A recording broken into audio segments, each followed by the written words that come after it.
The 20th century was particularly violent, and the theater reflected and responded to the tensions with dramaturgical violence and abandon.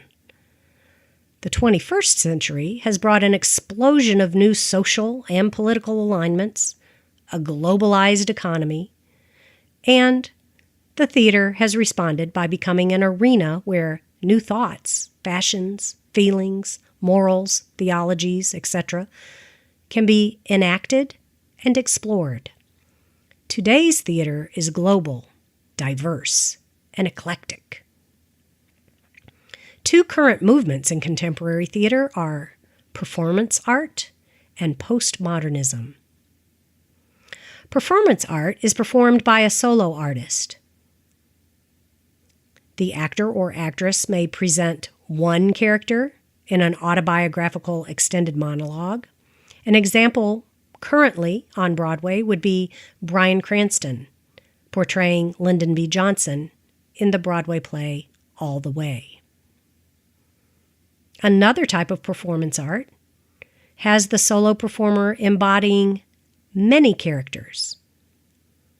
An example, Anna Deavere Smith and her play Twilight, Los Angeles, 1992, which is about the Rodney King brutalization by police.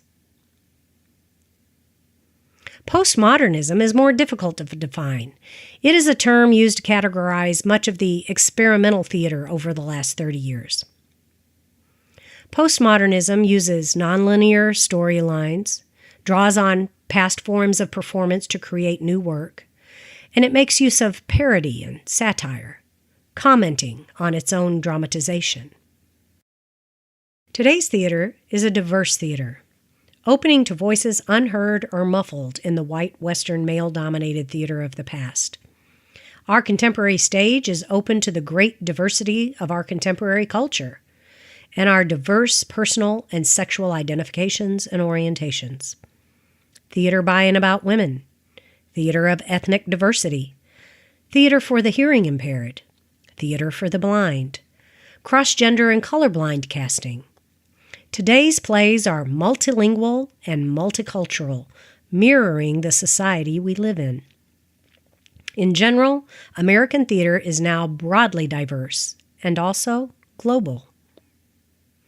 Where do we find theater today? Well, of course, in New York City, but also in our own communities. There are nonprofit regional theaters in all major U.S. cities. We also have festivals and summer theaters that perform Shakespeare and classic plays from the Restoration, Renaissance, and Realism during the summer months. There are academic theaters that serve as learning and educational spaces for students, and community theaters, which are amateur groups who perform theater for their own interests and for their community audience.